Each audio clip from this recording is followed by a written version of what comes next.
All right, we are back for another day of live streaming. So just like the previous iterations, I'm just live streaming every day for a while since I'm between projects. I've got a L2 merits hearing coming up in a couple days, so and a bunch of errands to work on. So today I'm feeling a bit more refreshed than yesterday.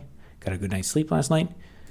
And so we're going to continue with work on the block mining simulation game.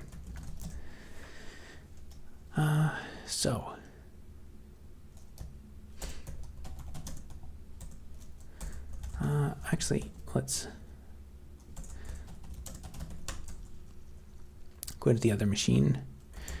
And I actually haven't updated the repo in a couple days. I'm working on an issue with trying to remove frames. So let's take a look at the latest code.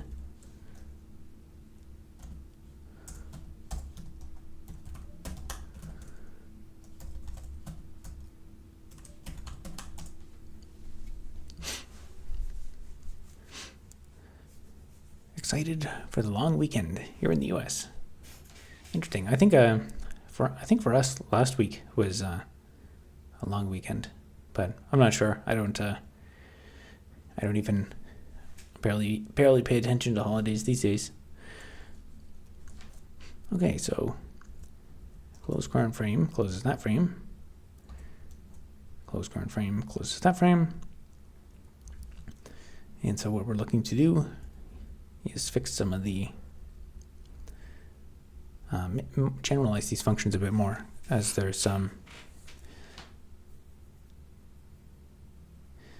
there's more cleanup that has to be done in maintaining the structures.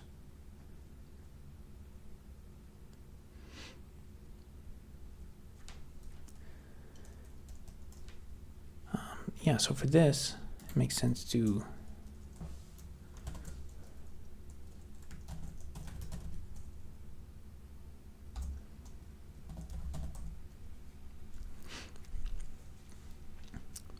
Vince B says, "Hey, your last YT short was really well done. If it was a movie, I'd watch it entirely. Thanks." Yeah, it was that was just an experiment in content production.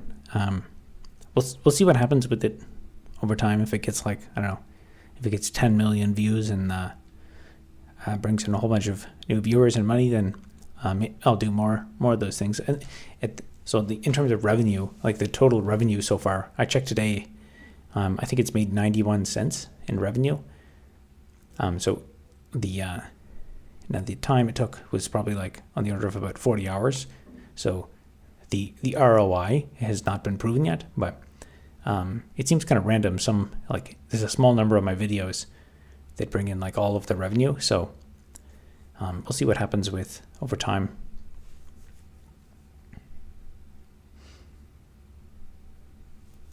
Will Smith says, "Can I please have them session tokens?" Nope, you can't have them.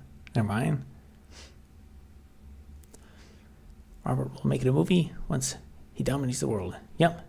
Once I have the funding, I'll once I take over the world.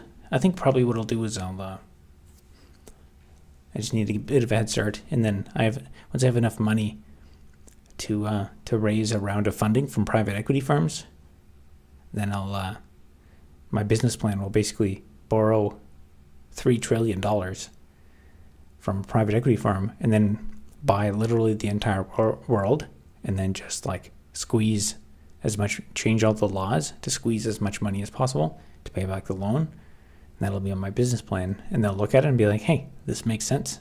We're going to invest in this."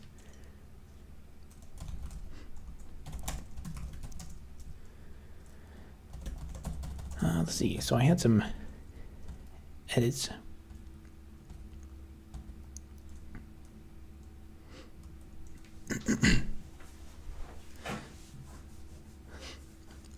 I'm bored, MK.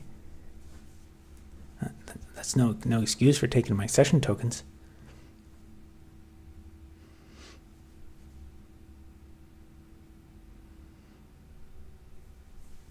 Will Smith is pretty Rick, as far as I know. He can donate 100K super chat. Excellent. That'll put me part of the way there to my $12 billion goal. I got 3 trillion in Zimbabwean dollars. I don't know why. I'd still have to convert it to US.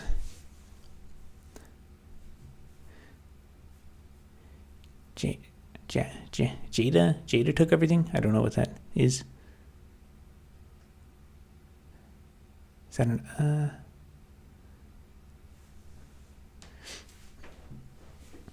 Jada. I don't know what that word references.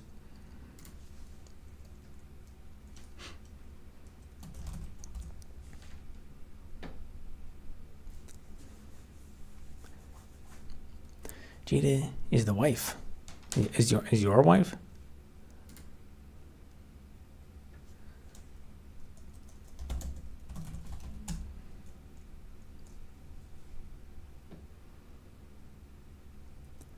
Now let's open IntelliJ.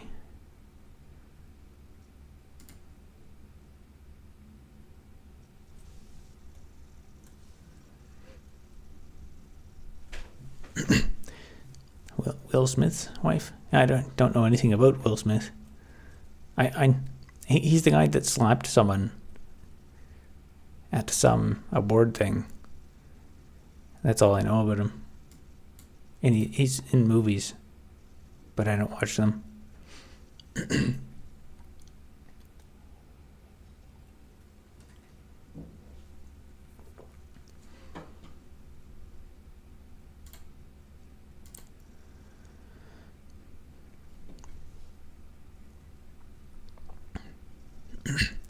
He slapped Chris Rock. Yeah, that was a whole viral thing.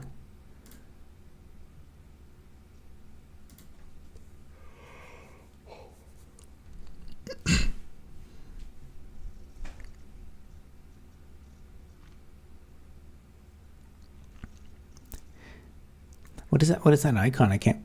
It looks like a hand. It looks like a snowman with a hand slapping or something.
Are those cat emojis?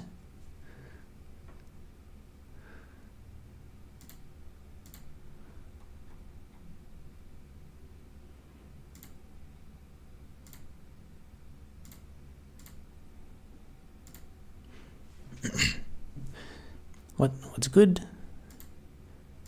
Just working on the block mining simulation game.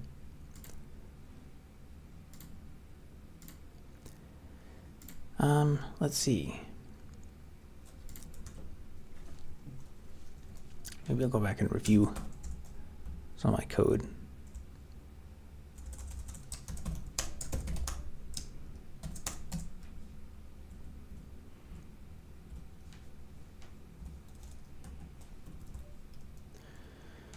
So in open help details,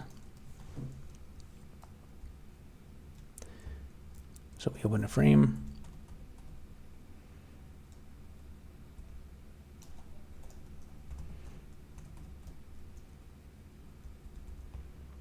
Add it to a leaf node.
I can't remember how to find a tab to open.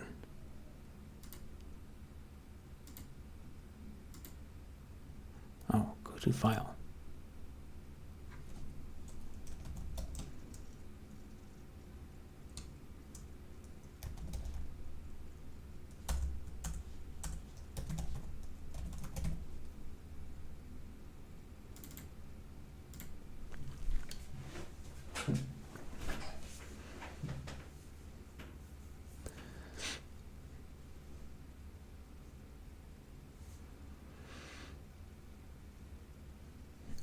Andrew Tate says, "What's up? Do you ever use AI to code?" I have not yet. So far, I've not been impressed by what I've seen, and I just have not had the spare time to actually experiment with some of these. I tried. People keep it's every single stream. People ask me multiple times about AI, so I've taken a bit of time to try it. So I tried. What do you call it? The Microsoft one, Copilot. So I tried it on GitHub because there's an integration there. So I activated it on my account, and then the first day I did that, it was full of JavaScript errors. So I tried asking it some stuff about the code, and then I couldn't. It kept asking me to pay money for it, even though I was supposed to have a free version. And the version there, when I'd look at the JavaScript console, it was full of error messages saying null response and stuff. So I think it was some bug in Copilot. Then the next day it seemed to work, and I think I asked it a really basic question about how would I improve some of the efficiency and stuff, and it gave me really vague general responses. I also did some research on there's this AI chat thing in IntelliJ, and so before I used it, I looked up some YouTube videos on what on how good it is, and it seemed like it was incredibly terrible, and the integration was bad. People would ask questions about it, say in this file, give me some how do I do this or that, and it would give information about the wrong file, and then people and then they did get it to respond to suggest some code about how to make certain changes, and it was doing general approaches, and so far AI coding does not seem worth it to me, but I know it's going to be here forever, and it's going to keep getting better. So I will keep coming back to it and keep trying it. And I think it's a matter of like try out the different tools, and eventually, like once the integrations get better, like once I ask about like in this file, can you tell me about this function? And once it stops giving you wrong information about the wrong file, and they fix like all this just basic integration stuff, then it maybe will be a lot more usable. I think honestly, the way I'd like to use it, I would like to almost have it like monitor my build logs and monitor the stuff I'm doing, and then like give suggestions, almost like chat does. The chat will be like, hey, why don't you do this or that?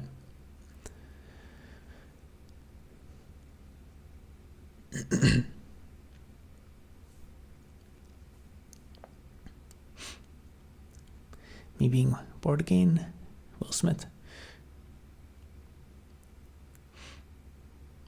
You have many accounts. Like the live. Excellent. What else do you have? Many. Are you by any chance that commenter who showed up one night and had like a whole bunch of accounts that were like Jesus Fish, Jesus Cousin?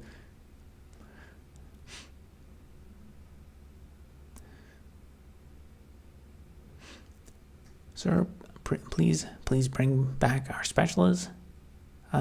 Sure, I'll try. I use DeepSeek AI for code generating. Works like a bomb. I guess that means it's good.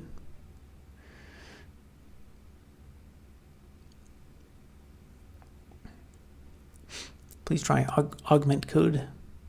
It is context engine that makes it superior. It's built for professionals and doesn't self-gimp to save costs. Yeah, maybe. There's like basically like thousands of these code AI engines. Like there's like almost every stream there's people who show up in the chat and urge me to use like this or that AI tool. Once I hear about one of them being good, then I'll maybe invest some time in learning it. Chat, Git, and DeepSeek is what got me into coding. AI is very bad at reasoning. That's true.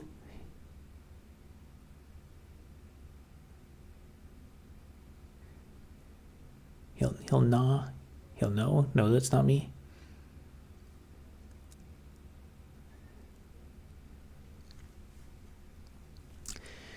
TF is a Jesus Fish. There was someone who came, who showed up one night and had like 100 accounts, and then they were like, I can't remember what they were spamming. They were spamming one message over and over again, and I'd ban the account, and then it would be like, Jesus' brother, Jesus' cousin, Jesus' fish, and then it was just they're all named Jesus. What is with all this AI code gen shilling here? Is anyone here other than Robert actually written FizzBuzz? Yeah, I don't know. I mean, it's in some sense it seems like I know people are using it. It seems kind of like like there's a lot of social peer pressure to use it or something. I can kind of see how like for new programmers it would make sense why a lot of new programmers are using it. There probably are also like private equity firms and stuff that are paying people to shill. I mean, it would probably be not that infeasible to have like bots that go around and just like show up in people's streams and try to convince people to use AI.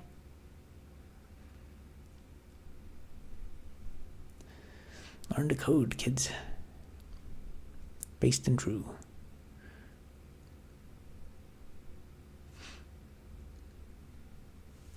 Yes, I'm a programmer. That's what got me into AI. I wouldn't just hire a kid that grew up on AI code assistant. Waste of budget. Yeah, I guess in my mind it hasn't really been around that long.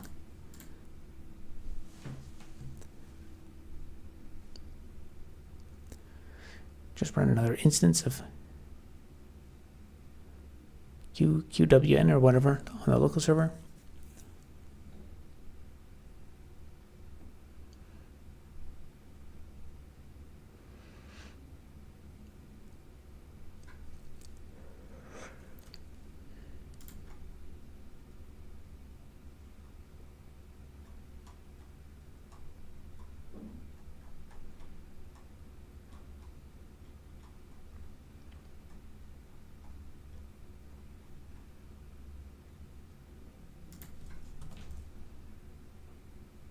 Oh, that's not what I wanted.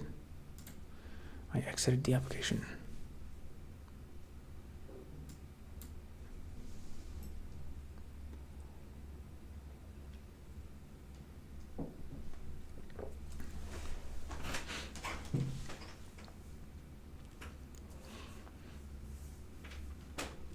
Better to hire a senior and give them instances of AI agents to offload to replace new grads and juniors. I found AI useful for at least a few time saving. For at least saving time making one-off programs. Yeah, I definitely can see that being the case. I just need to research more and find a workflow and a pattern that makes sense. Also, I guess the other thing to think about is like the licensing, because what you're getting is technically it's under some kind of license, not it's not code that you wrote.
I see.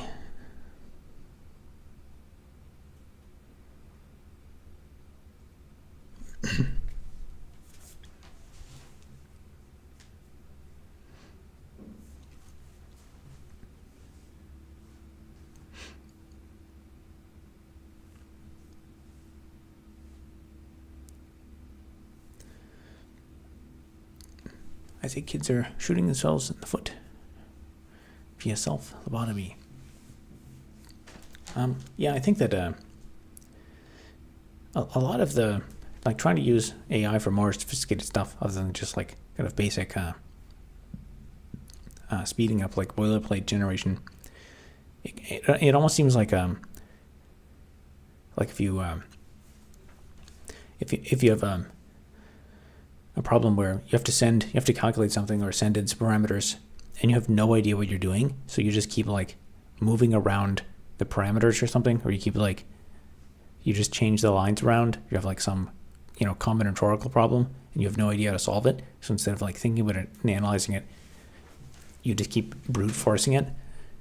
And for more sophisticated stuff, it feels like people are just using prompts to try and like brute force generate the code, and sometimes it works, but at one point it's just faster to, like, for a specific enough problem, it's faster to just think about how to solve the problem and then do it that way.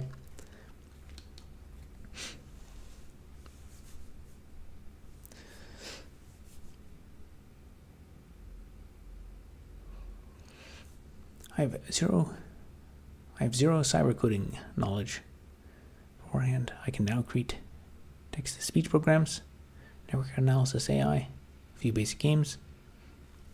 AI definitely helped me. Yeah, I haven't had a huge amount of time to play around with it. Some of like the code snippets that it generates are definitely impressive. They're like 90% of the way there.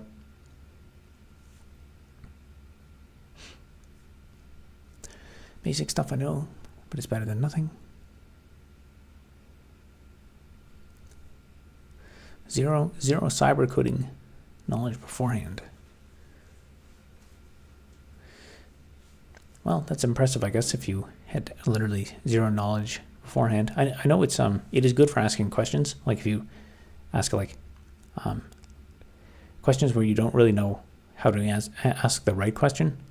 Like if you ask it, how do I get started with Python programming? If you Google that, you probably won't get a very useful answer. But if you put that into an AI, then like ChatGPT, you're much more likely to get a good answer.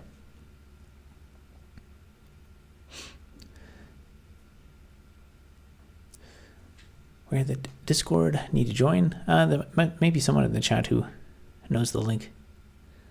Or the like ID number is probably the easiest way to get it. I have to say, the last 2 years interviewees I've had are overall dumber.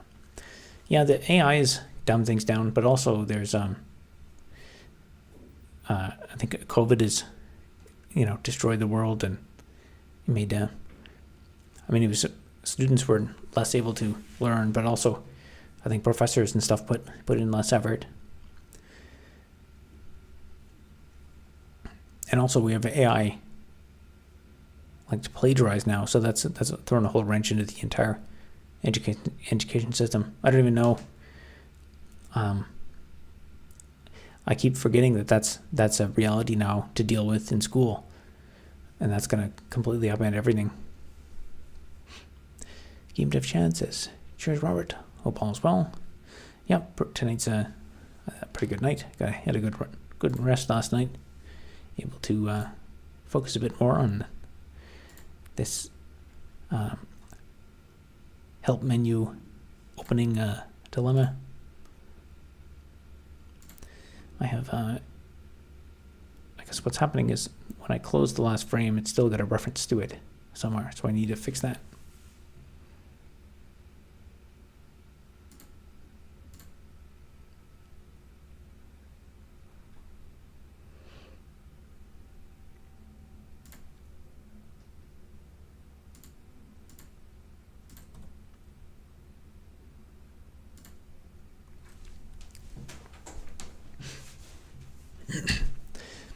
yeah, the Discord. I assume that's the right one, but so the Discord is not managed by me. There's another subscriber who was interested in setting up a Discord, and so I don't actually have a Discord.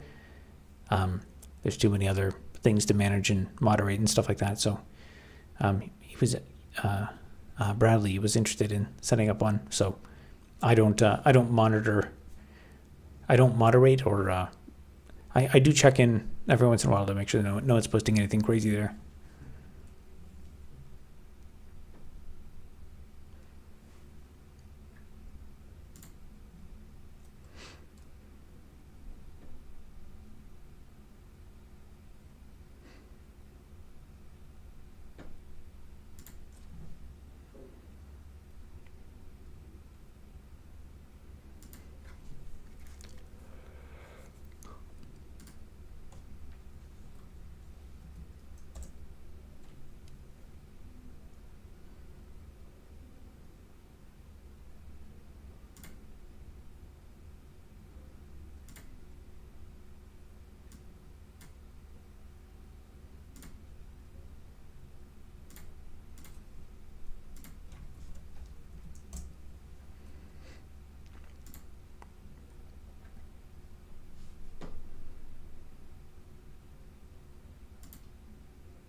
Meter says, howdy, how's it going?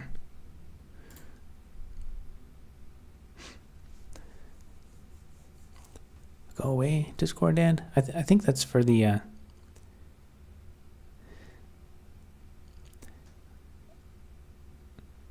stop this advertising. I think that's there's a subscriber who set up the Discord, so it's not a.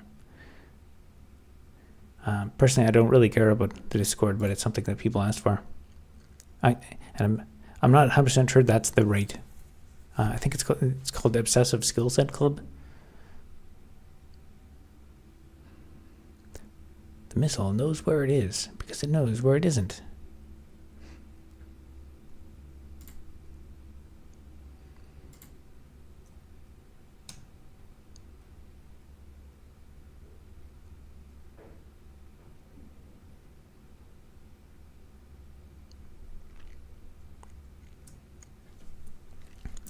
It is the right code. Victor has joined the guild. Do you know you can get 4K TV for $118? Interesting. Does it come with all kinds of spyware?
From a company, and I'll come back to you.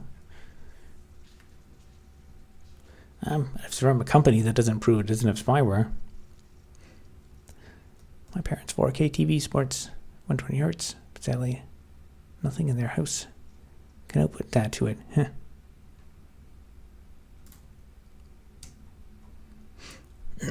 Kevin Coolin says hello. How's it going?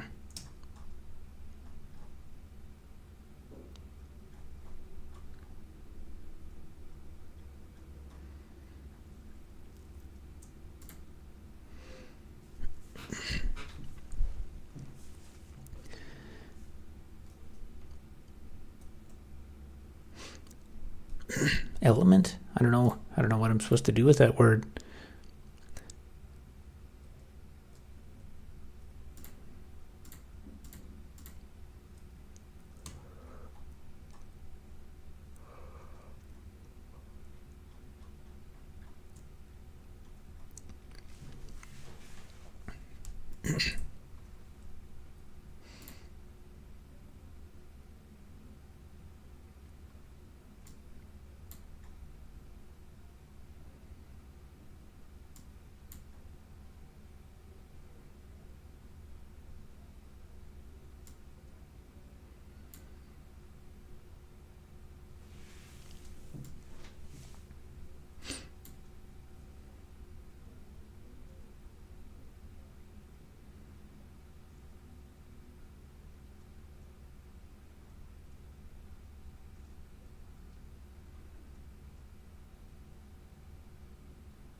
trying to figure out a way to make it not skip breakpoints in other threads.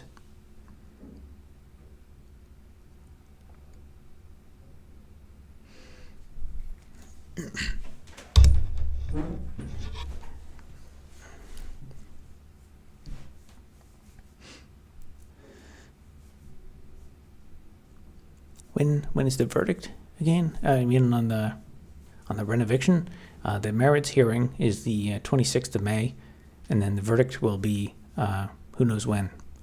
And it's also a possibility that we may do one hearing, and then they'll have another hearing in, like, I don't know, a few months or something.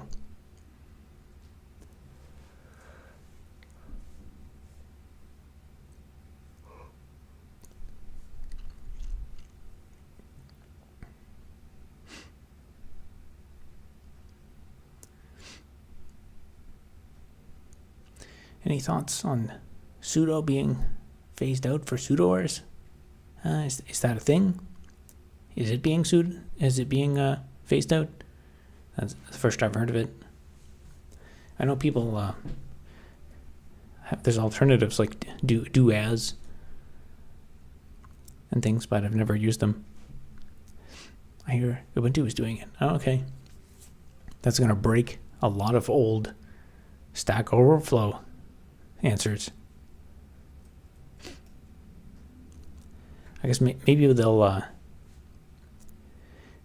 hopefully whatever they replace it with is like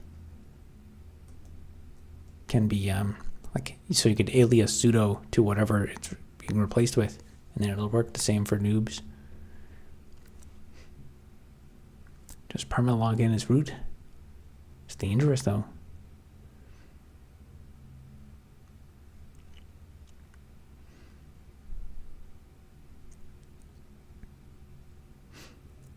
Will it limit creativity? I don't know. I wouldn't expect it to limit creativity.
isn't going it isn't going to create breaking changes.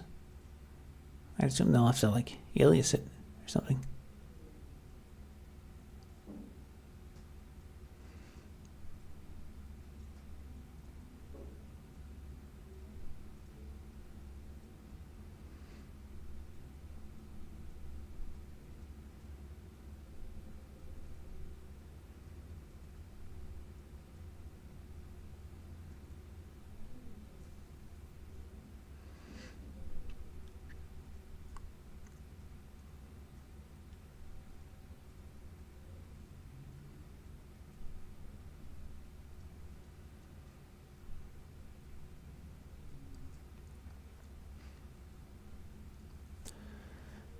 System D did, although introduce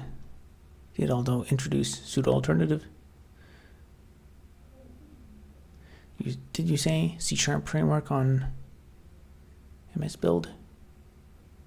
It's quite easier now.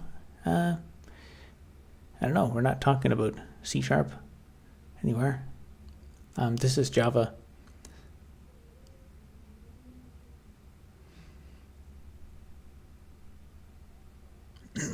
So I guess there's an argument about,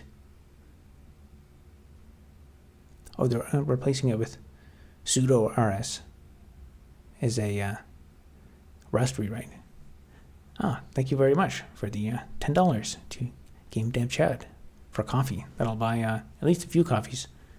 I buy my coffee mix at a dollar store, and these like small bottles. There are, I think, only like 80 milliliters of the instant coffee mix, but I think stores haven't realized that inflation has kicked in, so it's been the same price for like a few years now. And if you compare it to the grocery store, they're at like I think $1.25 each. And if you compare them to the grocery store is like $7 or $8 now for a small like 120 milligram thing of instant coffee. But at the dollar store, I can stock up on the small ones because they forgot to mark them up, I guess. They haven't gone up in a few years, so that'll $10. That'll buy me, at least like 7 or 8 of those coffee mix things. Thank you. I'm unapologetic Starbucks whale. Yeah, Starbucks is good. When I was an intern, I had lots of money coming in. I was a regular at least one of them for a while. In the last few years, they've leaned a lot more on like super fancy drinks. They're all very expensive. My stars credit. Goodbye, a small country. Yeah, Starbucks is one of those places it's very easy to waste a lot of money on. That's why their stock has done so well over the last decade.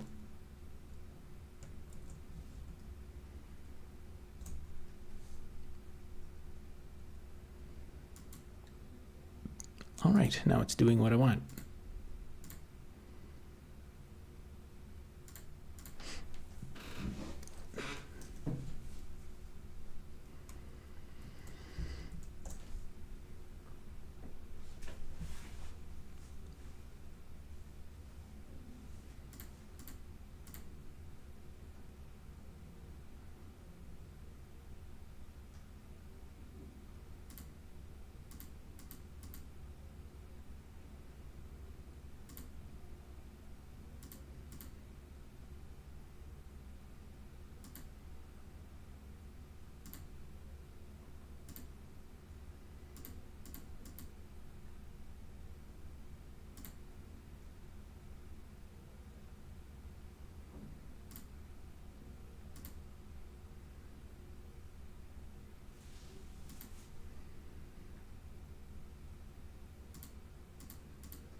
What?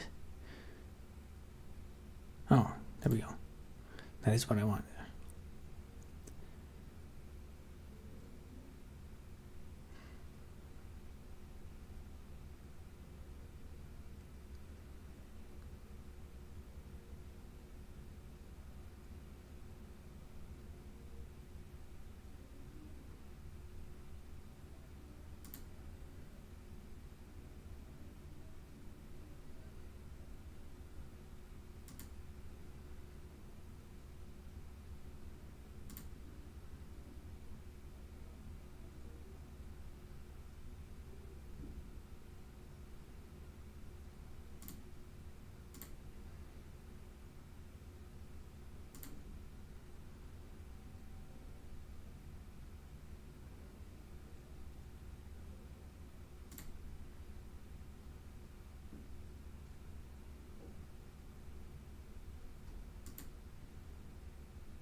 Nice.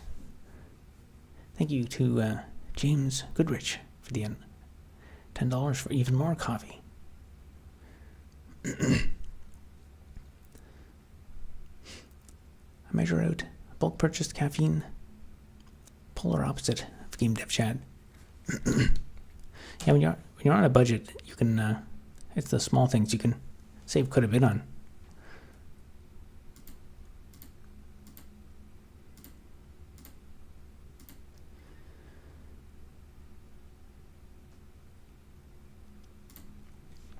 Now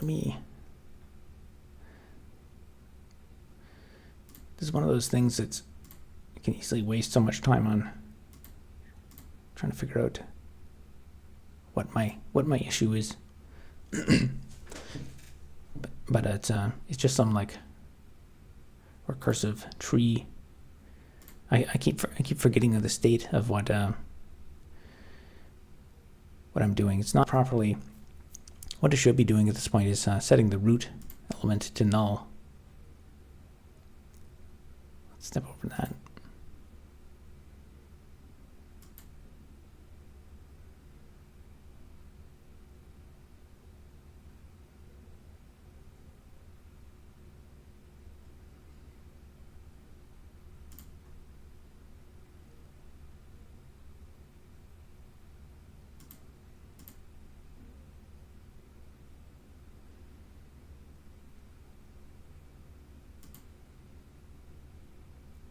Right, that makes sense. And then I'm going to go back.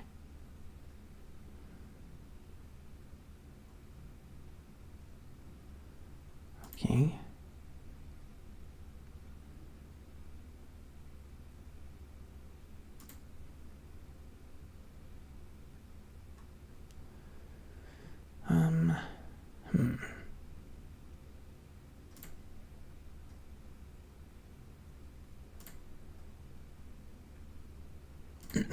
Let's do that again.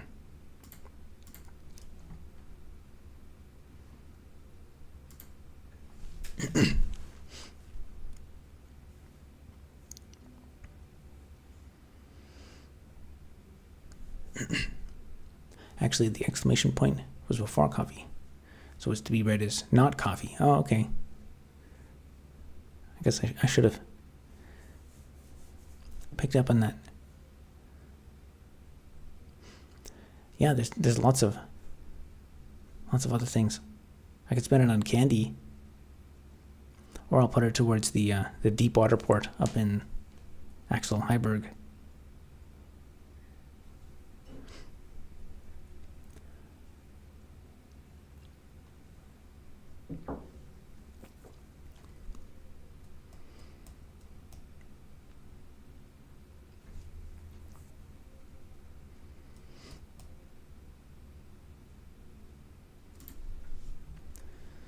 Alright, Control Escape, close current frame. Skip those.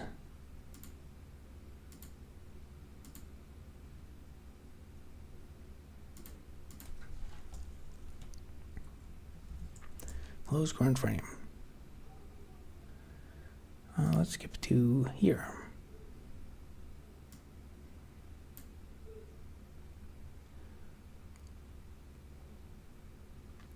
Parent is 2, and we're removing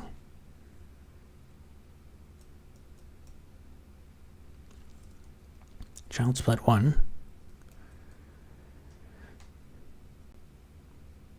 which is the leave node. Okay, so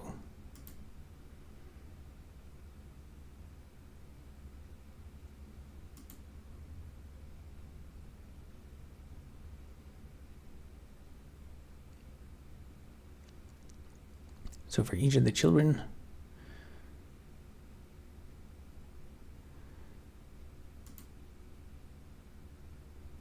so that's the horizontal split. We're recursively go down to the first child, which is the leave node.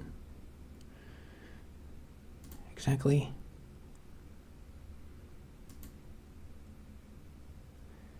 He has no children. No child splits.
All right, first child matches.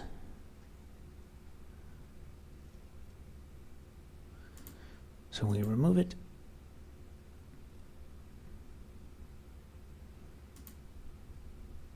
Size is 0.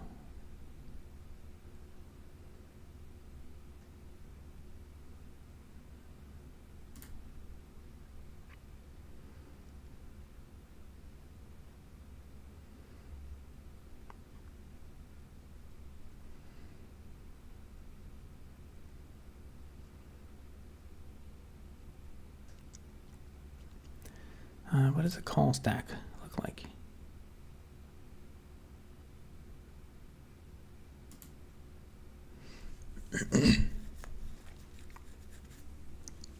Candy or deep water port? A choice as old as time. Truer words were never spoken.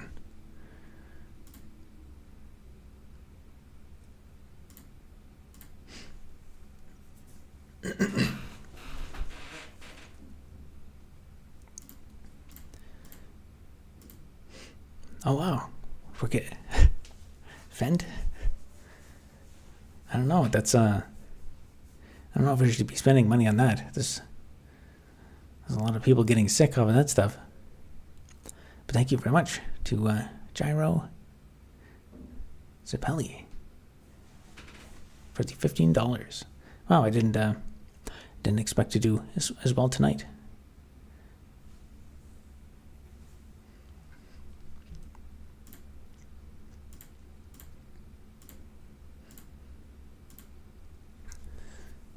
Let me think. So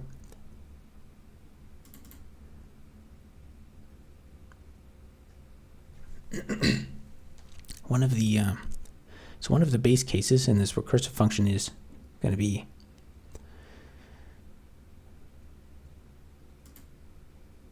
so we get the parent split ID. Okay.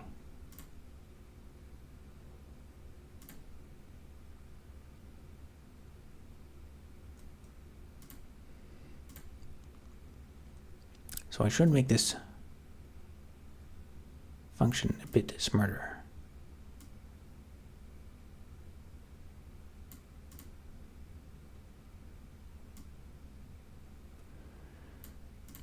For the base case. So what I need to do is after, if I've removed, maybe I'll even make this an option. If I've removed a child split, I need it to acknowledge that, and then if after removing one of the split children, if there's 0 in that split, then to remove that split from its parent. And the other base case is when it's the root, when the root is empty, then remove the root.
you know what I can do? I think recursively call this again.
Can't do equals on that, so equals 0.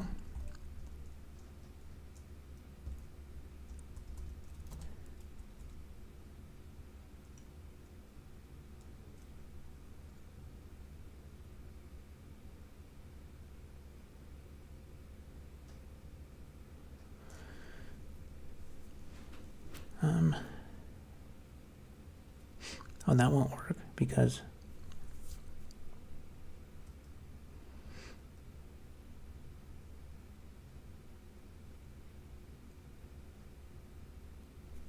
I don't have the parent of the parent.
I think my recursion might be too overcomplicated.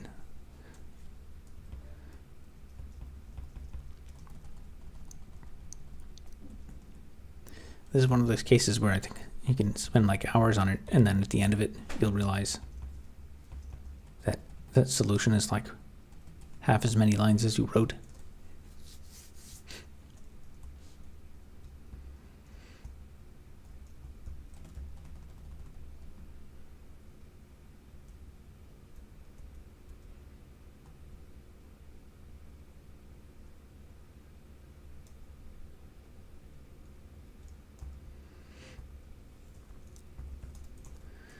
Do I even need to pass in the parent here?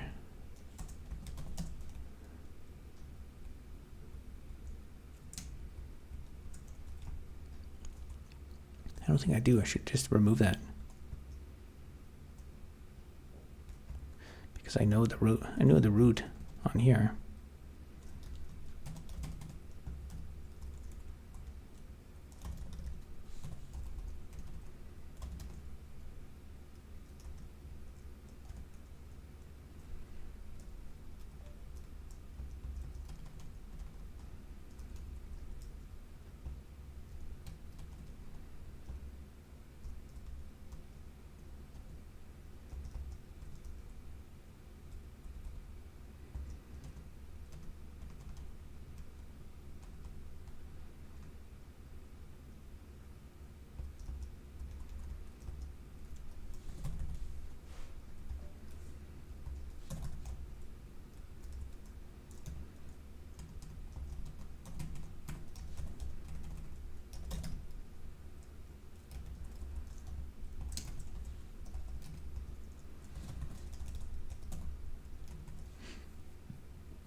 Now, this thing also needs to be able to delete empty splits.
interesting title. Explain. So the plan is to hopefully get one person to super chat me $12 billion, so I can build a deep water port up the high Arctic, and then I can start a new country up there, and we can build housing, and we can live in a utopia. And we won't have all the problems of all the society we have down here.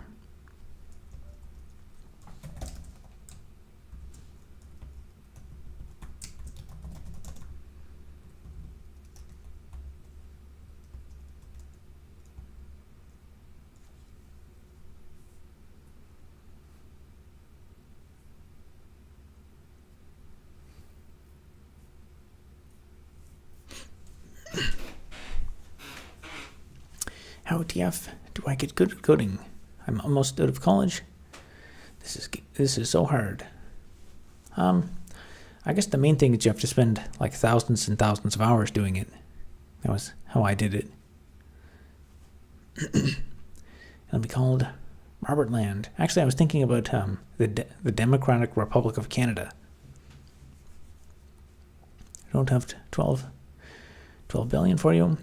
Don't worry. Someone else, some rich person will come and super chat it. It's only a matter of time. I just need to keep streaming every day.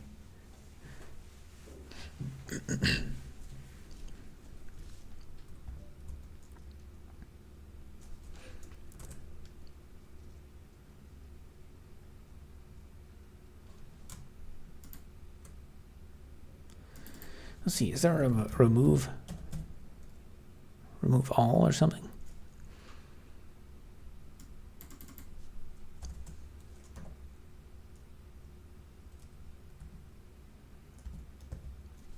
Oh, nice.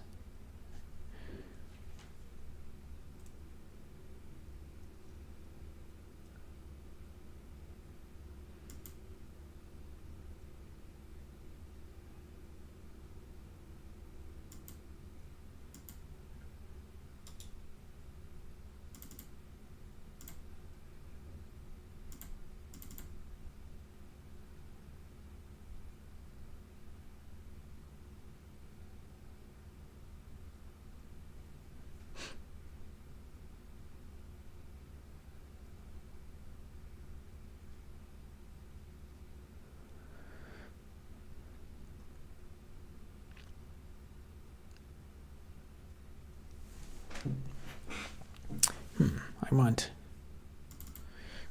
to remove all at a set of indices.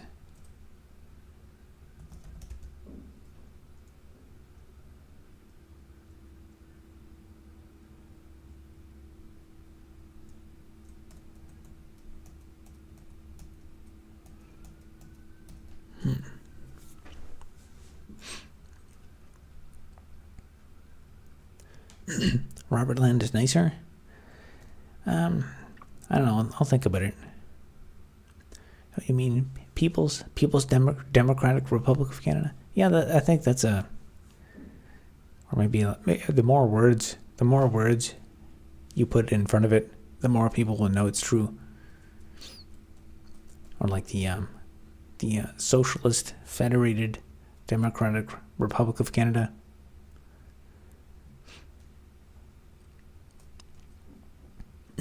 What would you suggest for a finance guy to better understand ML for better conversational purpose? For a finance guy,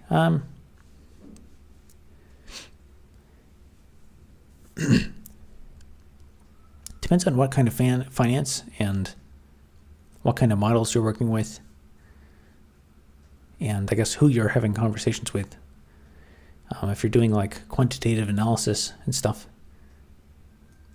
I would imagine the models for that are pretty sophisticated now.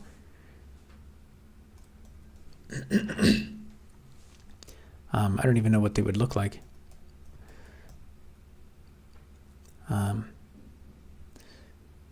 Finance, if you're more like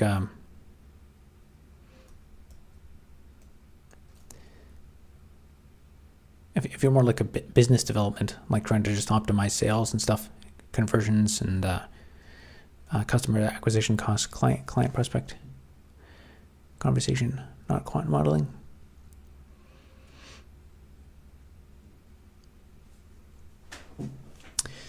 I would say, honestly, well, first of all, I would say, I think AI, but potentially with technology guys, financial advisor stuff. I would say if you're talking to real, actual developers who do AI, like the competent ones, I think they would have a very probably. It would be useful for you to know that they probably have a very cynical attitude towards a lot of the the bean counter people, the CEOs and stuff like that. That everything's like a fad. Like AI, it is a fad right now. Like if we got together and said how do we scam a whole bunch of money from investors, AI is the model you would use. But that's not to say that every single AI thing is a scam right now. So there's a lot of hot air and fluff around it. But I think you'll have to embrace that. You'll be seen as an antisocial person if you actually call out everyone on their hot air fluff stuff. But the best thing you can do is if you talk to a CEO, non-technical, other financial person, you just go along with what they say, and then you can be like, okay, yeah, I kind of see what you're saying there, and whatever, just make them happy. But then for software people, you will, if you lean too much into it, they won't see you as credible. If you say oh, we're going to use AI to we're going to have replace the CEO with an AI, and the AI is going to just if you start talking crazy accelerationists, AIs are going to replace 99% of people in 3 years from now and stuff, then people will be oh, this is just a pipe dream type stuff. You seem able to ask meaningful questions, essentially, and have decent conversation. I don't want to do that necessarily. I'm not saying we're using it. Just want to be able to communicate better with you developers. I would say there's lots of different. I would say to have highly intelligent discussions. There's multiple different types of AI, and a lot of the actual heavy lifting, hardcore, very useful AI is actually kind of old. So things like large language models, that's what's really taking the world by storm. Now that is different from numerical optimization. For example, in Facebook ads, the way those campaigns are optimized probably use machine learning and stuff. And a lot of those models are probably basically boiled down to learning for a set of parameters on a linear equation. So if you did any algebra or something about finding out where lines intersect in 3D space and stuff, a lot of them are just models that optimize what those parameters are, best fit for a line through some data points. You don't need a large language model to predict the average slope of a set of data points, and that's why we still use a lot of those models. So they're not sophisticated. So there may be some models you use that involve that. If you want to go a little more kind of cutting edge stuff, I don't know if you've ever heard of the All In podcast. I think there are a couple of venture capitalists, and they talk about more the business end of things, and I think they're they are a little bit kind of they are a bit on the hype train, but I also think that their way of speaking is compatible with how so they're a bit more grounded in reality than some of the people who are just totally nuts. So oh, we're gonna have quantum mechanical AI that's gonna take the world by storm and turn everything into energy. Differentiating this type of stuff is exactly the type of thing I want to be able to understand. Yeah, I would say the difference, the difference in category of the implementation. If you want a list of things to write down and look up, I would say look up large language models and how do large language models work. That is completely different from something actually, I haven't actually done a lot of AI in actually quite a few years. So there's back propagation. So if you look up I think that's kind of like an older model, but back propagation was kind of state of the art in like 2007 or so. So that's basically, I've watched Andrei Karpathy stuff. Yeah, I'm not super familiar with this stuff, but I think I've watched a couple talks of his. There was a Microsoft talk that talked about how large language models work, and that talk was pretty good. So I can't remember the link for it, but yeah, I think it was at Microsoft. So there's large language models, back propagation, which is like nobody talks about back propagation anymore, but it would be kind of good to just Google that and read the Wikipedia page so you know what it is and you can compare stuff to it, because it's basically just like you repeatedly use calculus to basically move around. You basically just calculate the gradient on like an error function, and then you just basically move down the slope to find the lowest point on an error function. And so that's one. Then there is, I guess, deep learning.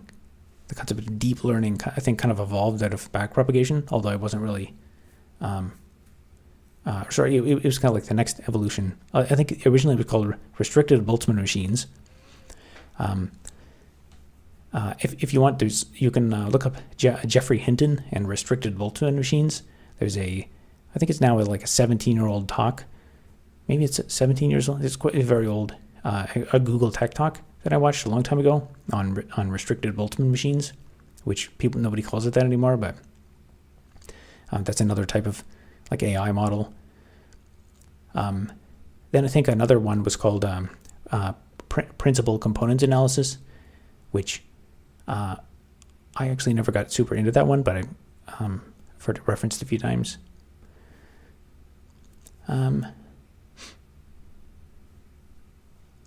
Yeah, I think if you look into those models, like there's probably a lot more, but like knowing kind of the different models. So like if you compare like a back propagation neural network to a large language model, those are two completely different like models, and they have different goals. The older things, the foundation on which we build, is your point? Yes, and also the concepts are a bit maybe easier to understand because they're just like, it's like, okay, here's a mathematical idea. There's also a lot of I think a common thing that happens is when you're researching this stuff, if you're doing a PhD, or like a master's, you want to distinguish yourself. So there's a tendency to take old ideas and basically rebrand them with like new neologisms and like not really add very much. And so like so there's only 10 people watching, but if I'm wrong about this, someone can correct me. I think that deep learning was basically just evolved out of the restricted Boltzmann machines, and the underlying thing, the underlying model is the same, but it was just kind of cool. Like having a title for something that's cool makes it more interesting, and it makes it easier to market your scientific ideas. So a lot of people rebrand stuff all the time, and sometimes you can get like it's the same thing as years ago, but people rebrand it in a different way to. It's also a lot of companies, as a marketing strategy, they'll try to invent a new category. So they'll just like make up a new what was it? Oh, in big data, there was a thing they started calling things data lakes. So there was like big datas and data pools and stuff like that. And then I remember someone advertising themselves as like having the number one data lake tool or something. And these are just like hyper specific things that they invent to then try and build a brand around and say like, oh, we're the number one in this category. But that's because they made the category so specific. They're the only one in it. And then people try to compete with them. And then now it's just like people are just inventing new terms for fun. But yeah, I think that would be one of the big ones. So large language models, the TLDR of how they work would be, you may have seen, there's things in the past. I guess I'm missing some other chats. 3 blue, 1 brown had nice ML explainers. Yeah, probably actually 3, if you want to like understand the details, 3 blue, 1 brown, that comment way up at the top there has nice ML explainers. That I can definitely endorse that channel. I should probably give it a totally new name.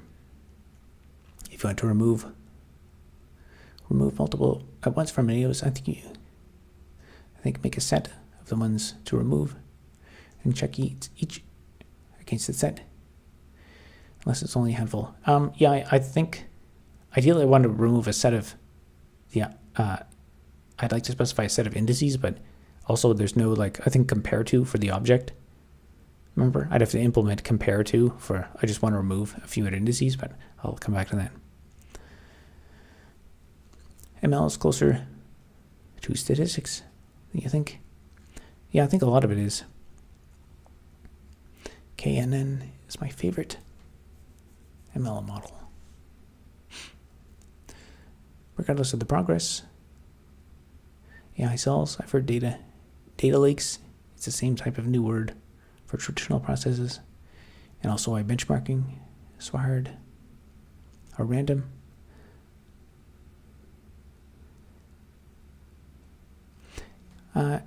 Is this the same type of new word for traditional processes and why benchmark is so hard or random?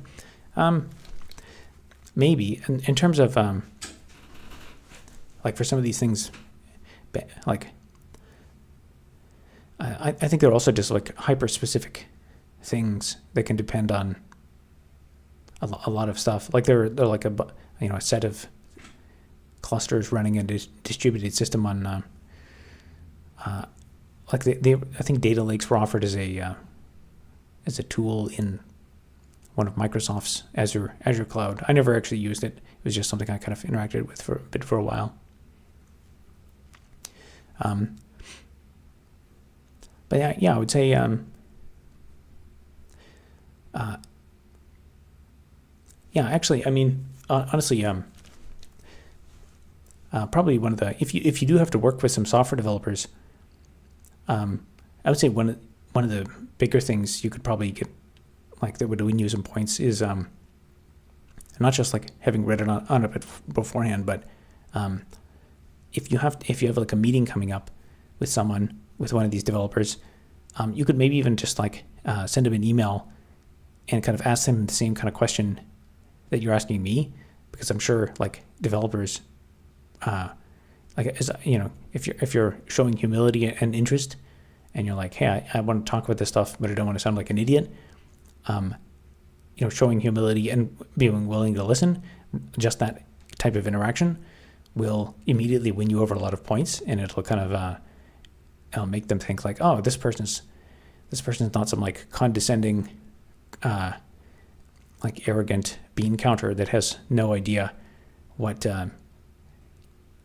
what software developers have to do. Because the worst is like these idea people who are like, oh man, today I watched this talk, I saw this YouTube video about using large language models to do this. Like, let's start building a system for this. And then the next day they forget about it, and then they now they're like, hey, did you finish that other thing? I want you to work on this now. And they're piling up like 10 ideas, and as a developer, you're just like, I don't have time to implement this. Like, you asked me to do something yesterday, and now you forgot that you even asked me to build this model. And as clients basically have to have more meaningful relationships and conversations, not trying to do just more be able to speak on somewhat their level. Yeah, if you that's genuinely what it is. But I learn more too. I know my stuff; they know theirs. I just want to be able to phrase questions, ask relevant things. Yeah, I would say enumerating the categories. So if you can distinguish between like what large language models are and what they do, versus like other kinds of just numerical optimization models, like some of the other ones we back propagation, deep learning, and all that kind of stuff. And there's other. If you want another one to write down, look up adversarial learning, and the image generation. That's a whole other category of AI. I actually don't know what goes into that stuff, but there's probably like a lot of filter, like layer filtering, like edge detection and stuff. Yeah, I should look up some of that myself. I don't even know how that stuff works, or like the I'm sure there's all kinds of stuff to add to the higher levels of like for getting continuity between video frames with all the AI that's doing video generation. That stuff's got to be pretty sophisticated.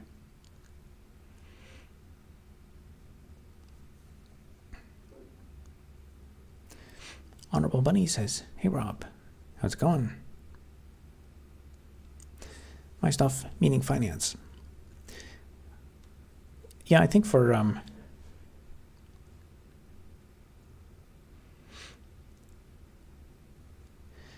depending on what specific type of thing you're optimizing in finance, there's lots of different models you could use. I would think a lot of finance stuff would probably be just like building a set of weights. So you throw a bunch of data into something. Like for example, if you want to figure out how to optimize conversion rates for sales, there's multiple things you could use AI to filter into that. So if you have good like marketing tracking, like ad tracking and stuff, Google Tag Manager, AdWords and stuff, there's things you can there's like a cookies and stuff that can filter into attribution for. You can attribute that back to a marketing campaign, and so you could say like, for a given $1 of marketing data, how many clicks on our webpage do we get? What's the average time of the session and stuff? Then once you have some of this data, if you have data on the people, you can start building models on first of all, which variables are important. Is it the age? Is it the country? Is it an interest category that they have? Is it the income? Then you can try to figure out how to optimize your spend on your ad campaigns to say like we should only be advertising to people who live in this country or that country. And then if you want to get more sophisticated, if you can pull in more data sources. Like with one of the things that large language models would open up now is like sentiment analysis. Sorry, it's just corrected my previous message. I just didn't want to misconstrue. Know my stuff to mean anything related to code, dev, LLM, and ML.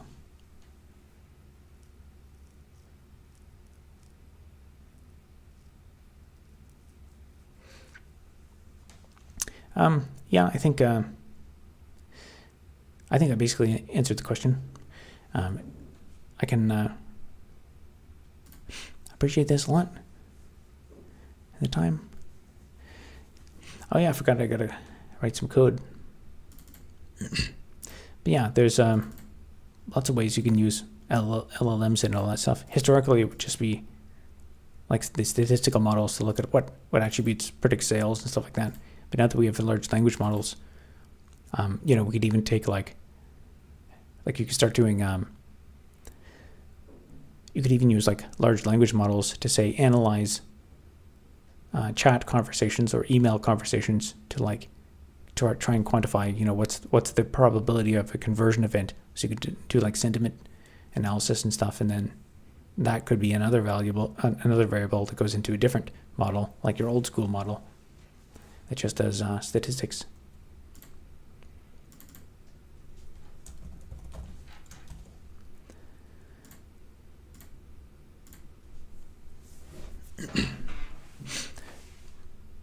But yeah, at the same time, you could even take some opportunity to,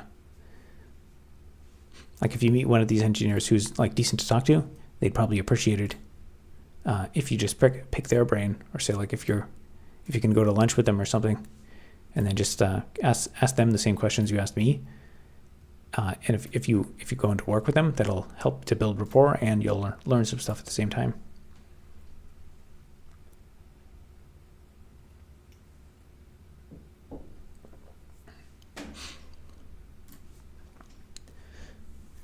So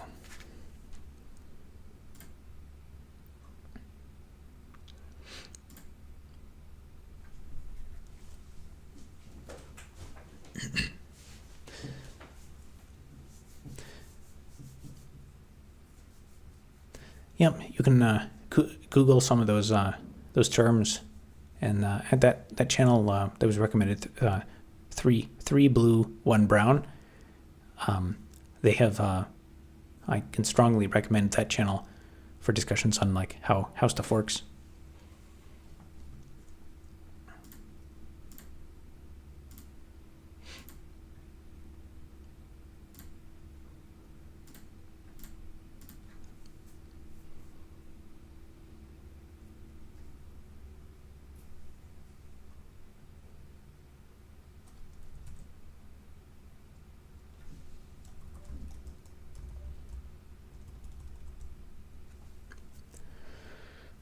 Let's see.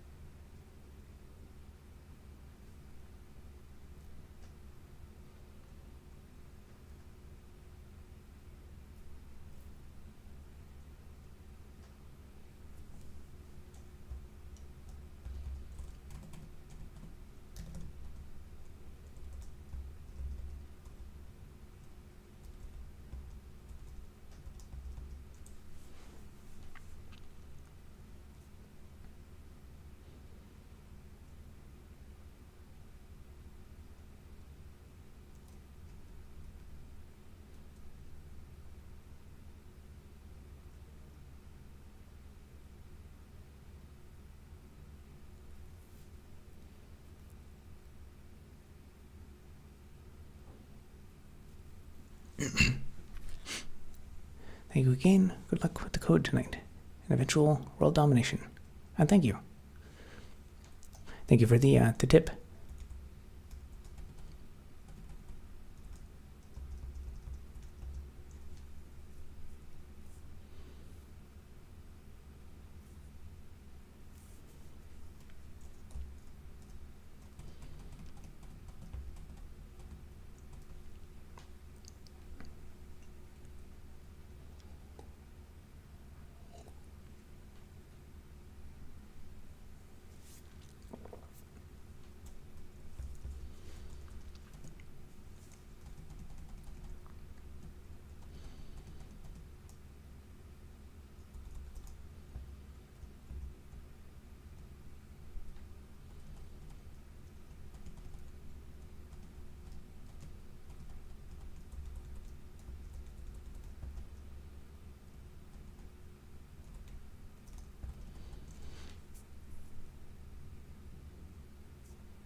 Maybe that'll work.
Your project has several. If expire, return true, else return false.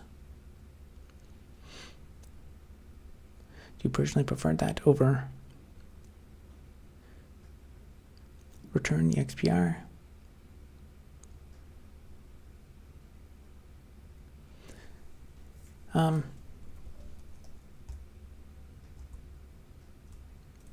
Like this here.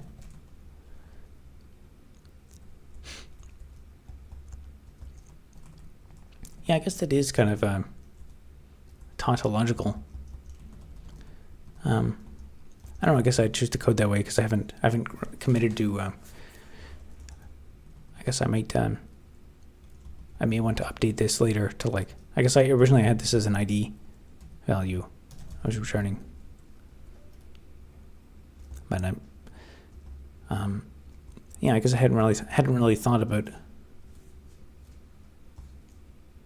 I guess the other thing is it does make it a bit more explicit looking at it, so you can kind of visually just look at it and be like, okay, it returns a Boolean. Whereas if you return this expression, then if you glance at it, you'll be like, wait, does it return an integer or a Boolean? It's like it almost looks like a mathematical expression.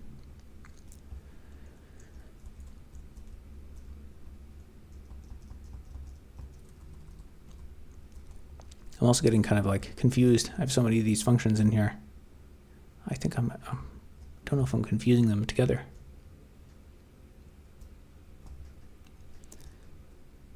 Basically, I want a bunch of things to operate on a tree, like a kind of atomic operations to change a tree around. But I really should have sat down and thought and wrote this out maybe a bit better. This is becoming one of those things where I was like, oh, this will be easy to crank out, but it's becoming kind of a nightmarish code. But I'll just keep working through the base cases to get it gradually working more and more. And eventually it won't. There's a limit to how complicated it can get.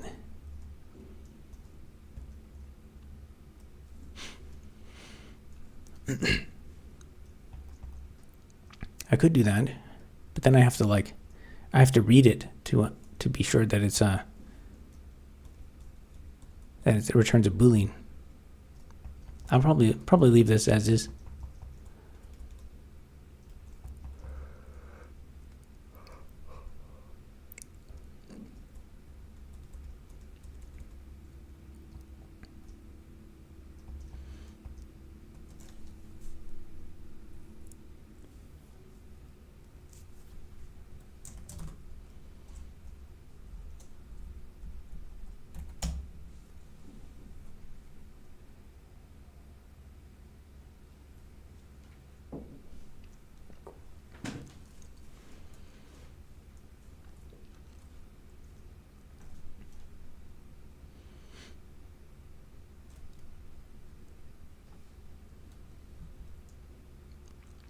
All right, close.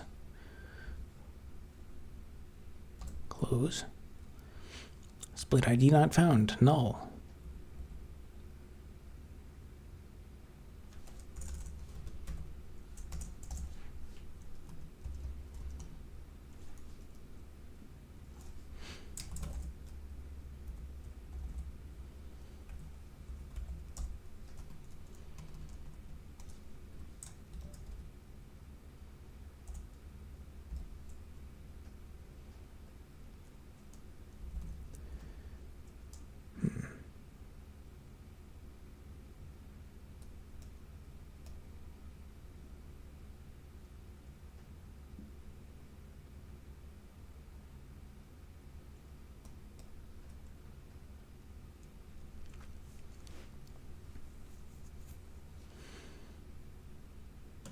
Actually, that might be.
Java will make sure of that. No, it will, but for I mean, I'm just grasping at straws for why, to justify why I wrote it that way. In my opinion, it's more readable. I also first I wrote it to return an integer, and then I only changed it after to use booleans. And then at first I was actually even thinking about doing it the opposite way, so you can make it more terse, but to visually inspect it and to know what the return type is without looking at the return type. That just makes it when it's like directly returning true or false. I don't know. I could make it less lines for sure by doing that. I might even end up changing that code entirely if I find that it doesn't work. Split ID not found.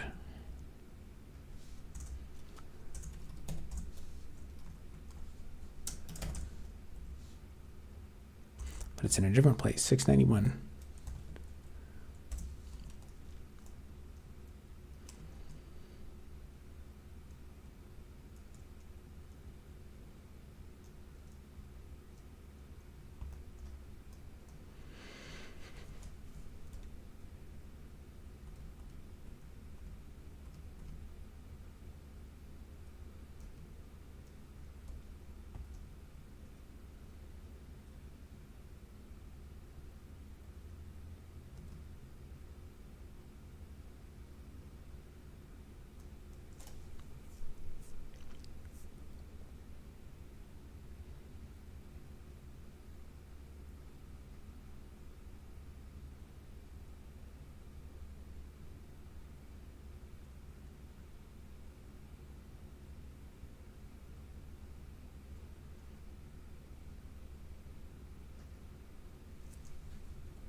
All right, no crashes. Now, can I open help menu? Nope.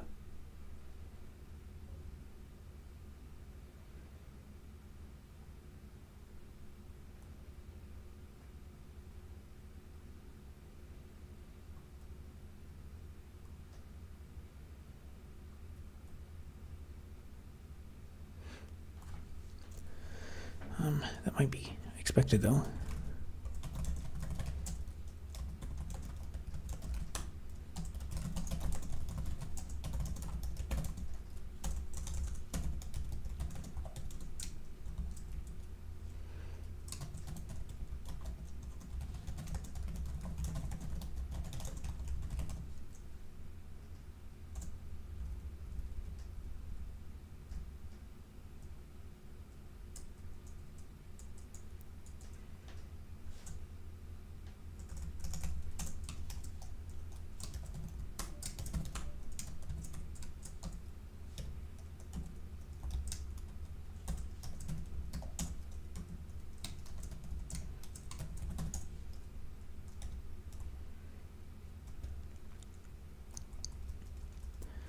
So open a frame, enter to leaf node.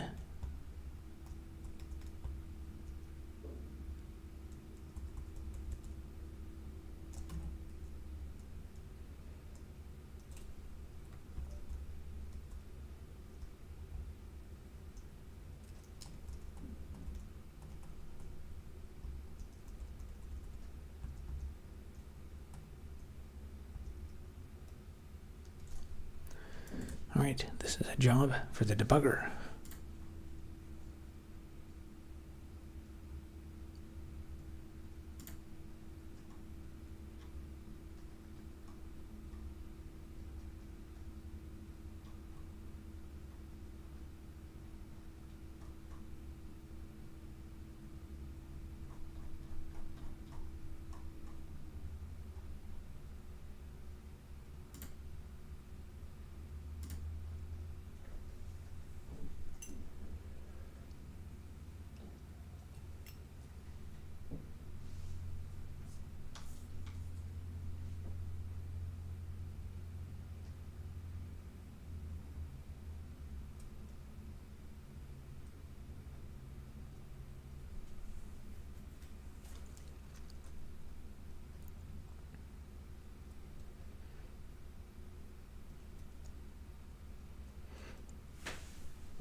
It was empty, right? You just fake, drank nothing. Yeah, it's true actually. It is empty. But I was hoping there was a little bit more in there, but there isn't. That was a good catch. How did you figure that out?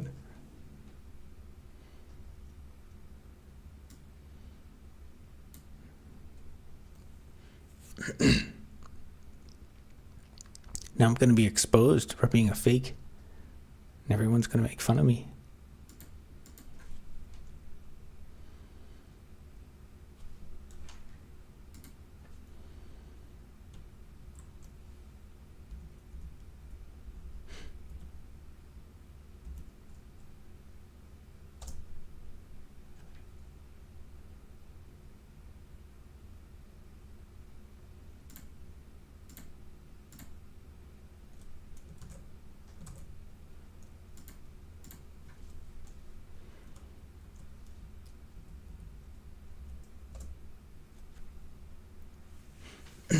Zipgate, yep.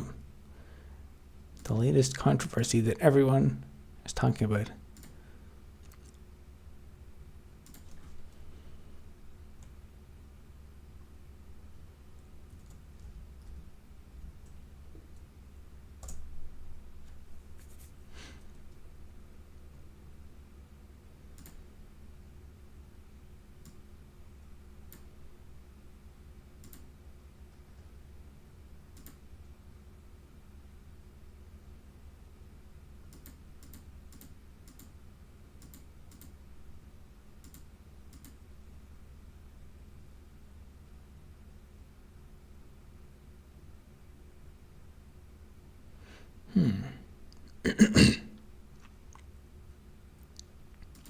Interrupted exception.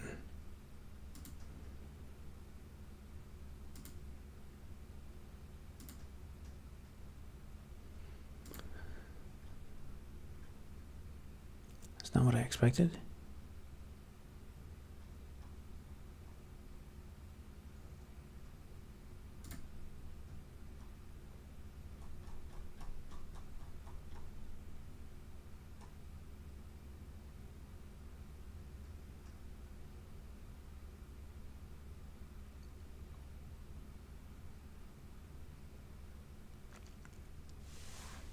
Oh, and make one split. That's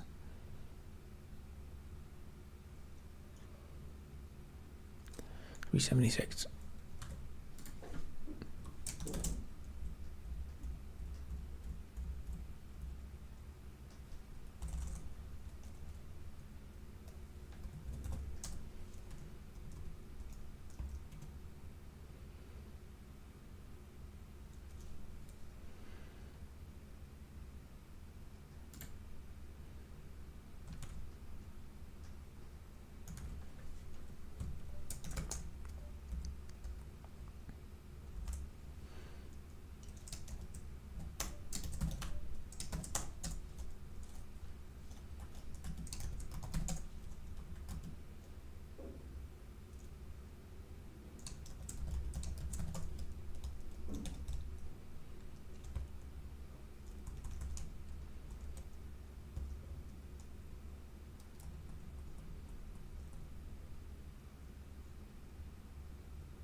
Oh, I didn't pay attention to where that actually triggered from in the other thread.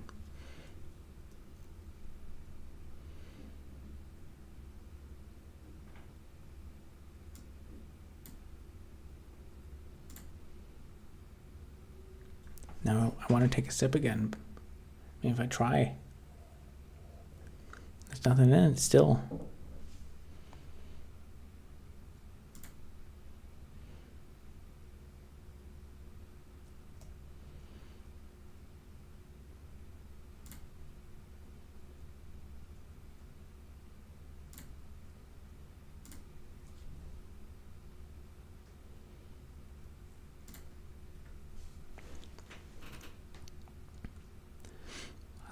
Maybe we could get one drop, but nope, it's nothing.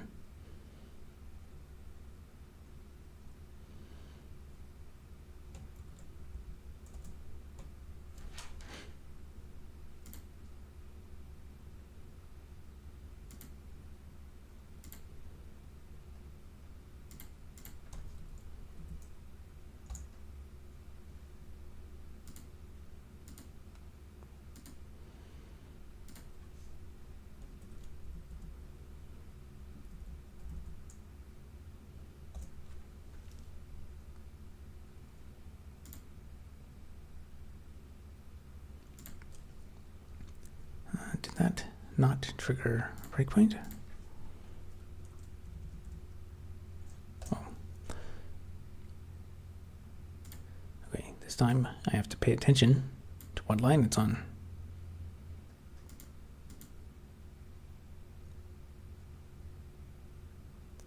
Open help menu. Add it to a leaf node.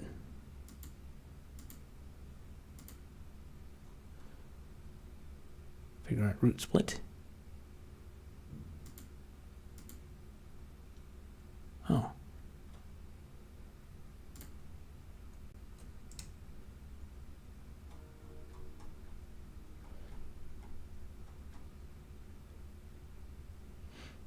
Get root split info. Okay.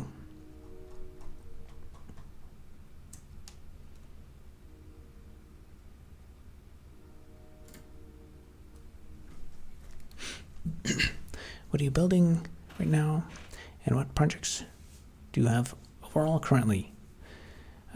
This is the main project right now. It is a terminal-based game where you simulate the process of mining blocks. So I guess I can show that because it builds currently. Yeah, so it's a video game where all the graphics are rendered in the terminal with emoji characters, and you run around and spam the M key to mine blocks, which I'll demonstrate momentarily. So you go up here, you press spam the M key, you mine blocks, and that's it. And then they show up in your inventory, like that. And you press the C key to craft a pickaxe, and then you can mine out to a larger radius. And that's the entire game loop. And right now, I'm working on a better help menu, so I can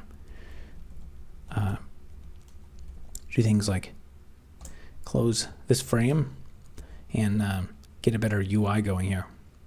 And currently, it crashes if I try to open the help menu in this state. So online,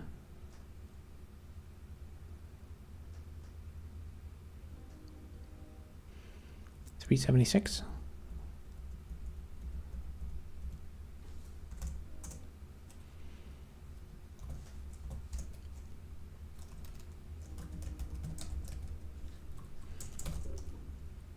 So I think my issue is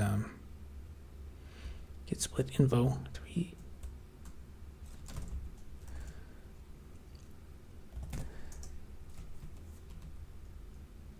Yeah, that's an issue.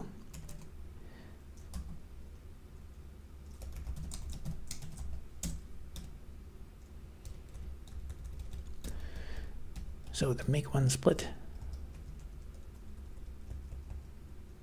function will not work.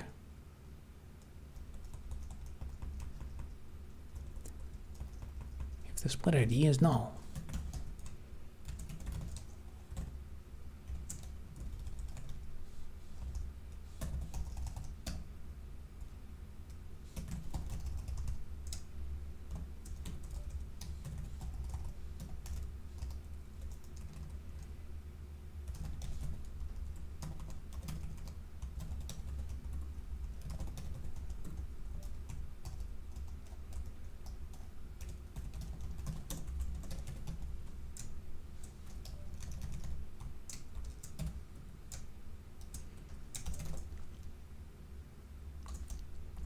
Let's try this.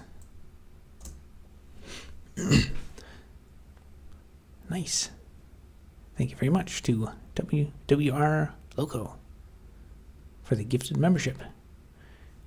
And congratulations to Calvin Montana, who received the gift membership.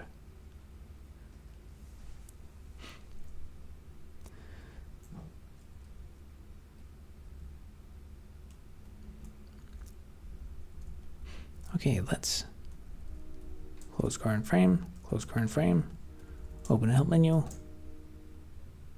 Wow, look at that. It didn't crash. It's got some really bad flicker going on. That is something I'll have to work on, but at least it works and it doesn't crash and you can see it. But now you've got a full screen help menu.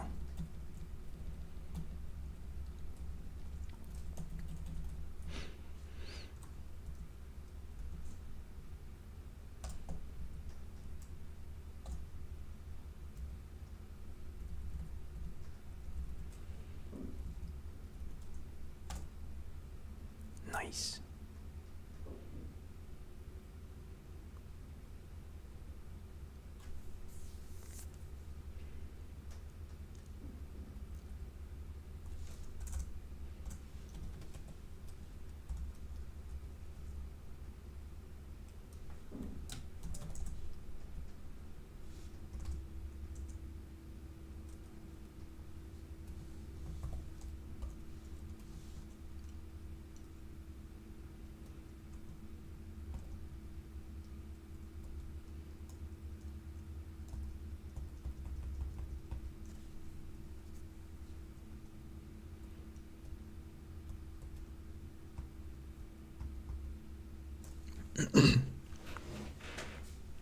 How many lines are you at? That's a good question.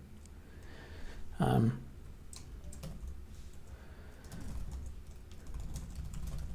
guess I can do find dot name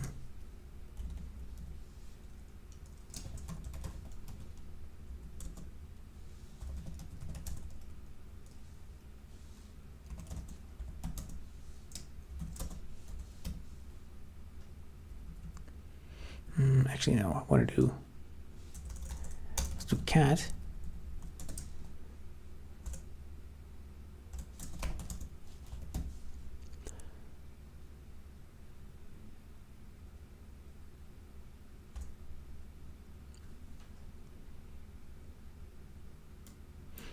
$20,033. Now it also, there's also a lot of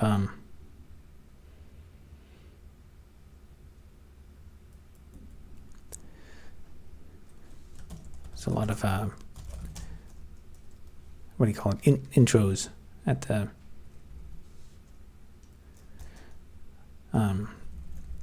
or licenses in the every file.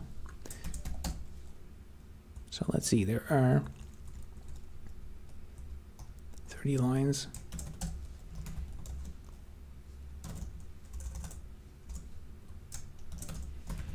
L-n plus 30 plus 30 on that.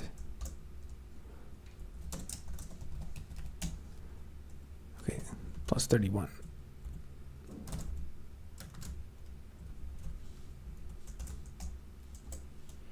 Okay, but that got rid of the intro. So now we can fix that command. So that'd be tail -n plus 31 to remove all the licenses. And now we come up with 14,000. 14,003. So that would mean, yeah, this is at the 6,000 lines. That's almost over 25% of the project is the license. Sorry, I'm late. Was busy exploiting the system for financial gain. Excellent. That's an important thing to do in society, is to obtain financial gain. Hopefully you did so lawfully. Sorry, can't donate. No worries. You can just chill and enjoy the vibes.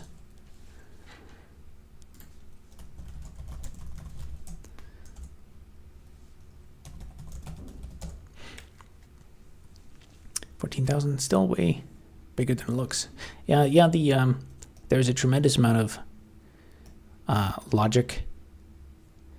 There's actually, like, I'd say a lot of stuff that's not it's not really released yet. So I have like there's a lot of support towards multiplayer that's not that like does not get used at all at the moment.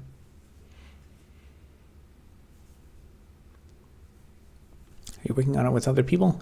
Nope, it's just a solo thing. Red-pilled Vim user. Yes, indeed. I mean, I committed many day-to-day crimes that are a normalized part of society, but nothing out of the ordinary that is looked down upon. That's I'm not sure if I want or even should speculate on that, but I advise all members of the chat to obey the law at all times.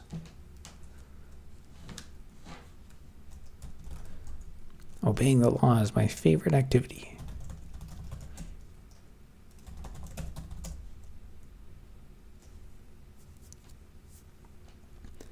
Let's see, so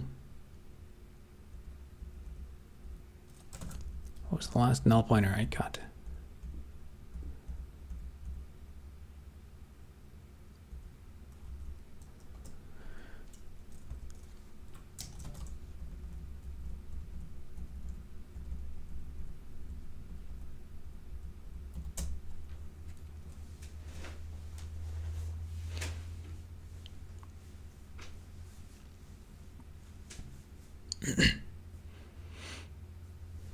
Bradley is FBI agent trying to make you confess crimes.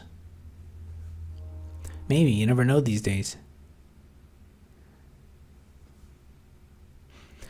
I mean, I would assume. Honestly, I kind of hope that once people reach a certain amount of viewership on social media platforms, that somebody checks into them, make sure they're not kind of a danger to society. I'm sure there's some of them out. I'm sure there's some glowies out there. Speeding, committing a crime in California.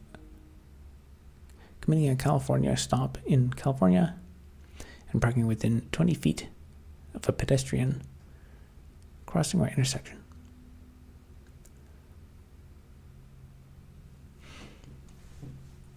Parking close to a pedestrian intersection, that's probably not a criminal offense. Speeding probably it would be. I only obey the laws of New Axel Heiberg.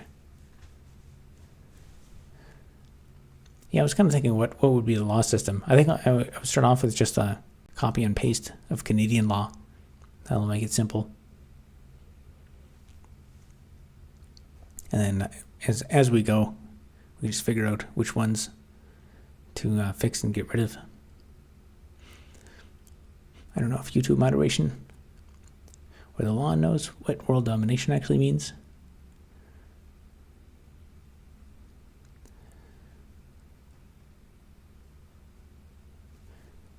It just means world domination. The standard world domination. And violating the new noise ordinances put in place,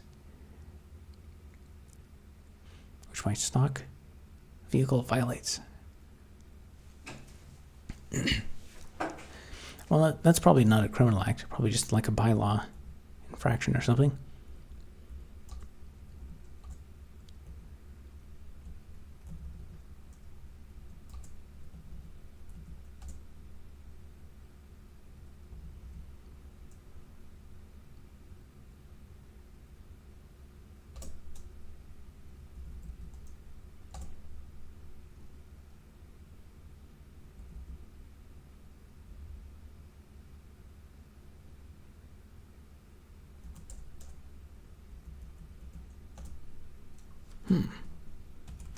Interesting.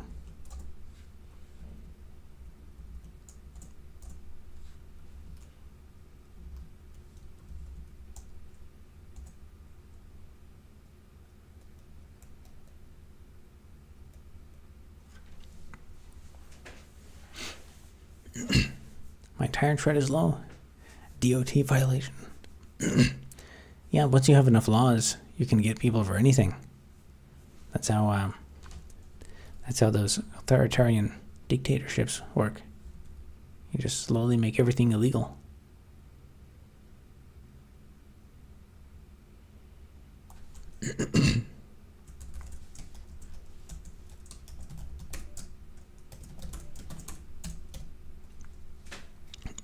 Nice.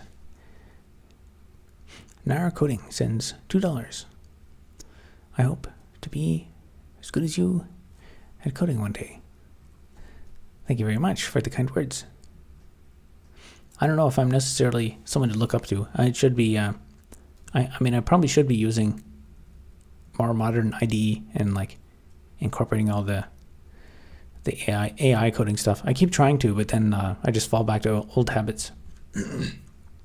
It's always it's a trade-off between like actually getting work done with the skills and then also like experimenting with new stuff, because there's so much stuff to learn that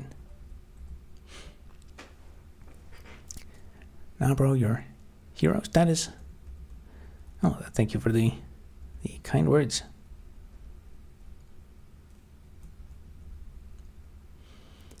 Now, if I can just fix all these null pointer exceptions,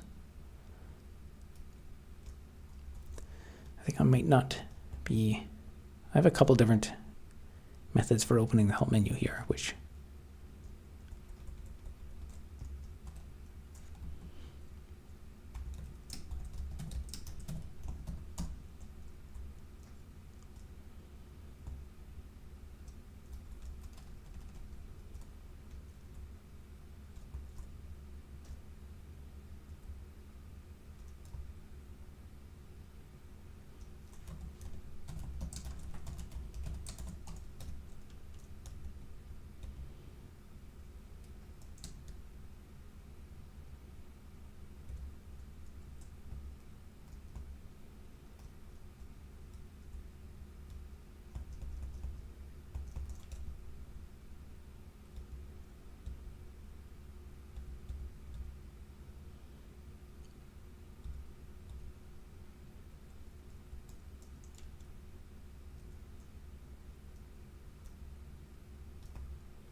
Oh, okay. So I never actually set this back to null. That makes sense.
Yeah, tickets meant to be used, but a real.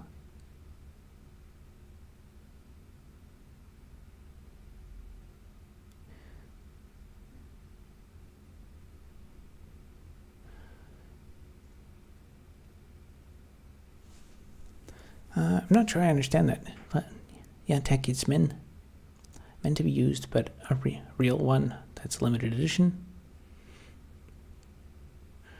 Not sure.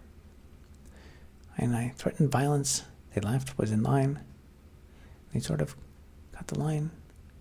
He said, "Go ahead, you are in front." And I responded with, I was going to fist fight you on the spot. Well, they laughed. That means they got it. It was a very short line. The absurdity of a fist fight over a 3-person queue for a hot dog stand made them laugh. Excellent. Joke successfully delivered.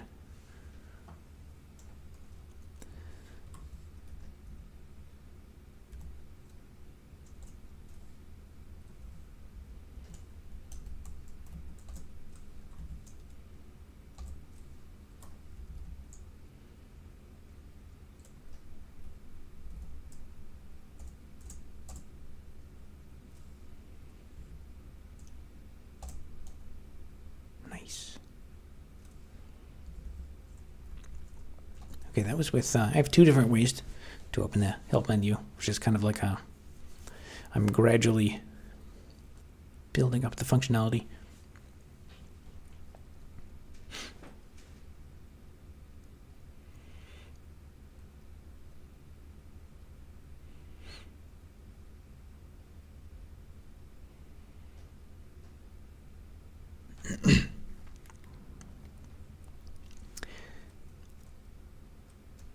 Thanks for the membership.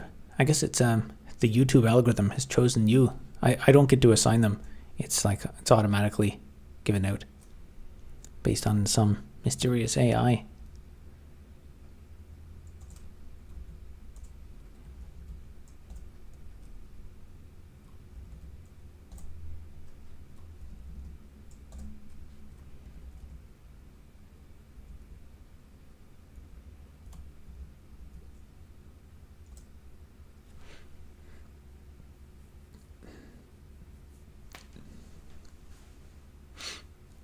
Robert looks like Jason Stratham sometimes.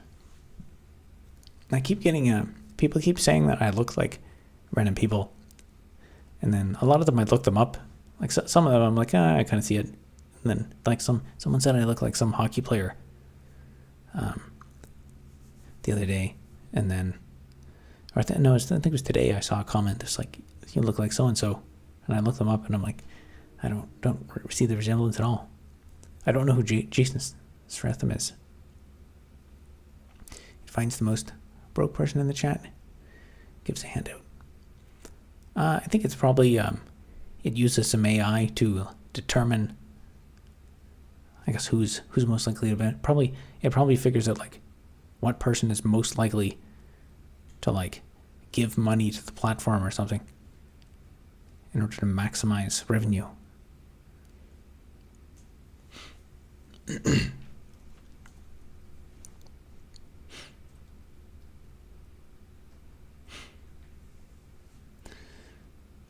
JDPC Dev says, you? YOO? Not sure. Jason Stratham does action movies. Neat. I'm not much of a movie guy. Who's most likely to consider a future membership? Possibly. Yeah, it might be something like that. Like at first I would think, there's who could benefit from a gifted membership most. There's like who's actually I guess watching the most videos on my channel and getting ads and being annoyed by them. That's the person who would benefit most. But it would make sense for their AI to be like, how do we maximize revenue or some abstract viewer satisfaction metric or something.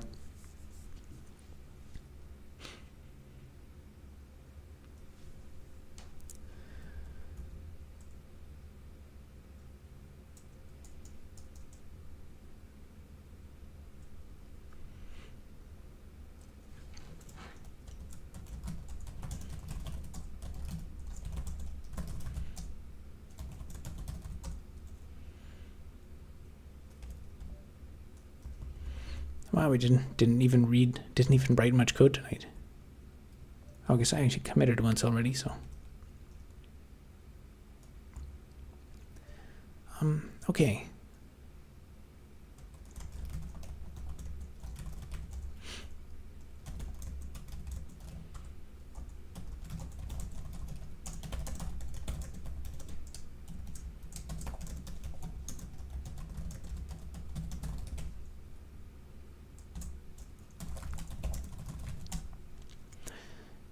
All right, I made some progress tonight. It works a little bit more. Next stream, I guess I'll probably I'll focus on fixing the remaining null pointer exceptions, and then I'm going to start adding the ability to open up new frames other than the help menu in abstract positions, and then yeah, I guess I've got to I need to make some other primitives for maybe like sizing and moving the frames around and stuff. But I think once I get going on that, it probably won't be there won't be as many like hundreds and hundreds of lines to write. It'll just be a couple new messages. Membership blocks ads. Yeah, if you have a membership, you don't have to watch ads on the channel. Just Google this pic. I'll probably call it a night tonight for the stream, and I'll make sure to Google Jason Stratham, and then see if I do in fact look like him. Anyway, that'll be it for tonight. I gotta start going to bed earlier, so I will probably stream again tomorrow. See you guys later.